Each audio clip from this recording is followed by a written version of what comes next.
Assalamualaikum warahmatullahi wabarakatuh. Selamat malam, salam sejahtera bagi kita semua. Di sini kami dari kelompok 3 akan mempresentasikan materi yang diberikan. Dan di sini ada nama beberapa kelompok, yaitu ada 5 anggota. Untuk pembukaannya saya sendiri atas nama Yanuar Adi Pramono, NBI 1422 04 kali 29.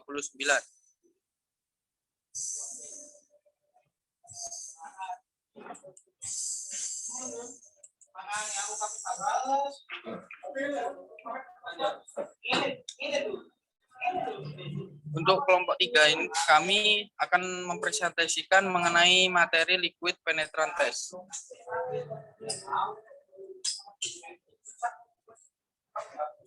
Sebelum mendalami mengenai liquid penetrant test, kita harus mengetahui definisi mengenai liquid penetrant test. Liquid penetrant test adalah jenis pengujian tidak merusak atau non-destructive test yang bertujuan memeriksa permukaan material terdapat cacat las atau tidak. Dalam pengujian ini didasarkan dari prinsip kapilaritas, yaitu masuk serta keluarnya cairan penetran ke dalam kontinuitas dan dari kontinuitas ke permukaan. Prinsip kerja uji penetran adalah cairan penetran yang masuk ke dalam diskontinuitas kemudian akan keluar ke permukaan dengan bantuan developer atau cairan pengembang. Slide berikutnya akan disampaikan oleh Mas Joshua. Monggo.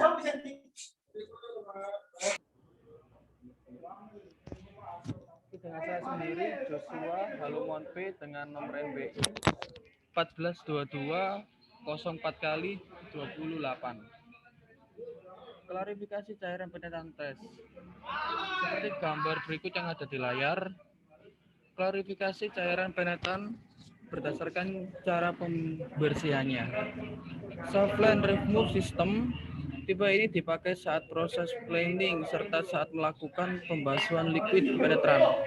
Selain dengan metode tersebut, Anda juga dapat menyemprotkan atau membanjiri permukaan material dengan solvent. Untuk jenis liquid penetran ini larut dalam cairan oil.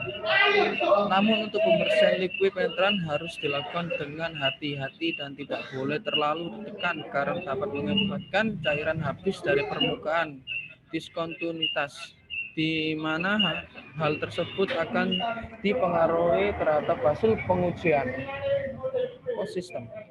Selanjutnya,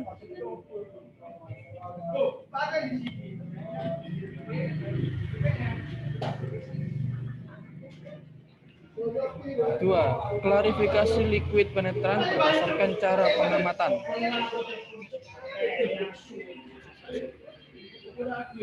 Diskon penetran.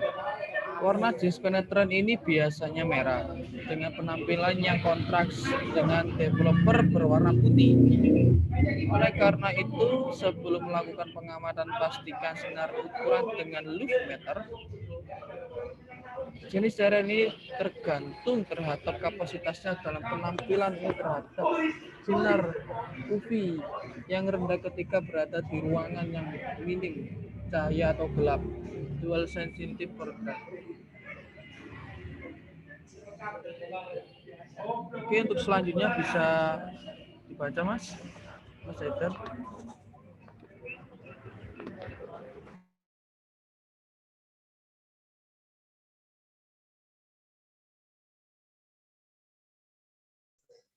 Saya akan melanjutkan presentasi selanjutnya. Standar penetrant test. Dalam melaksanakan penetrant testing, kita tidak boleh sembarang melakukannya. Semua ada prosedur dan syarat keberterimaan yang sudah ditentukan oleh standar dan kode. Untuk kode yang digunakan dalam uji penetrant adalah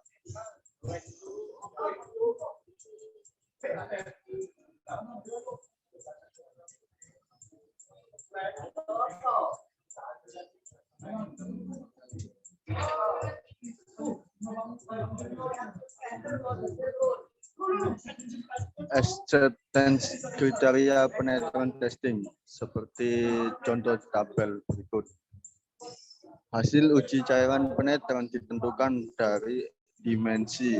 Jenis indikasi dalam uji ini disebut dengan indikasi relevan atau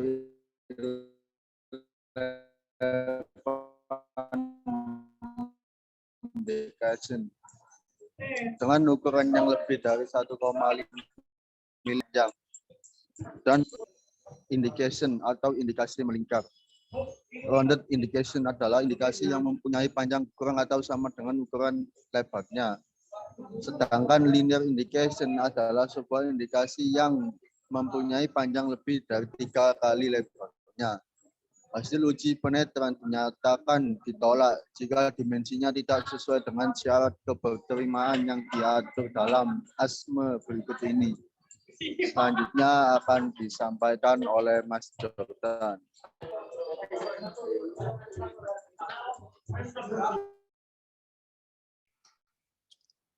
Berikut peralatan yang dibutuhkan antara lain. 1. Stopwatch, 2. Lampu, 3. luxmaker, 4. Penggaris dan mister baja, 5. Termogan inframerah.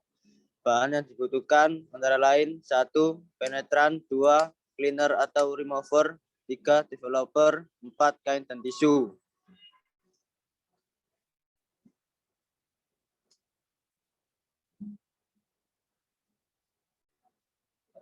Berikut langkah kerja uji penetran. Permukaan benda uji harus bersih dari berbagai jenis pengotor seperti minyak, karat, dan pengotor lainnya dengan lebar dari daerah uji minimal 25 mm.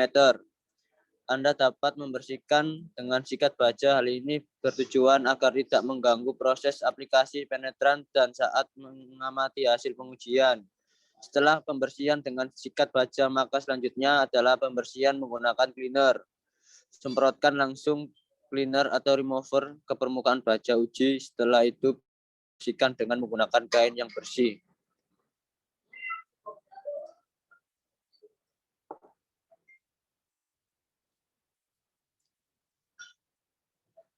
Mengaplikasikannya dapat disemprotkan atau dioleskan dengan kuas secara merata. Bersihkan cairan penetran yang ada di permukaan dengan kain bersih dan kering. Lakukan beberapa kali dan searah. Setelah itu bersihkan lagi menggunakan kain yang dilembangkan dengan cleaner, namun jangan terlalu lembab karena dapat membersihkan cairan yang berada di dalam diskontinuitas. Jangan pernah membersihkan cairan penetran dengan menyemprot permukaan secara langsung dengan cleaner. Untuk proses ini harus dengan pencahayaan yang intensitasnya minimal 100 Fc.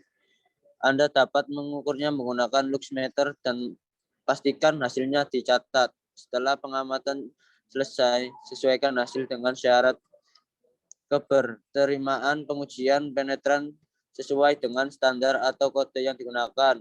Anda dapat menggunakan sikat baja, setelah itu semprotkan dengan remover agar benar-benar bersih spesimen Anda. Selanjutnya akan dijelaskan oleh Mas Firman.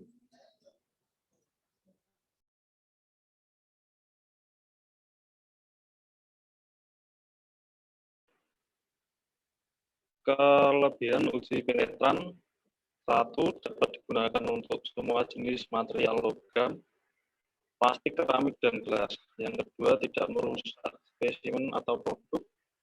Yang ketiga, pendeteksian data tidak terbatas dengan dimensi atau bentuk indikasi. Yang keempat, murah. Kekurangan uji penetran yaitu tidak dapat digunakan untuk material yang berpori dan mempunyai permukaan kasar. Yang kedua, hanya digunakan untuk menguji permukaan material atau pengelasan. Yang ketiganya dapat mendeteksi indikasi yang sifatnya terbuka. Selanjutnya, demikian presentasi dari kelompok kami, yaitu kelompok 3. Saya perwakilan dari kelompok 3 mengucapkan banyak terima kasih atas perhatiannya. Semoga presentasi dari kelompok 3 ini dapat membantu teman-teman kalian tentang pemahaman tentang pelumas penetran itu ya. Sekian dan terima kasih. Wassalamualaikum warahmatullahi wabarakatuh.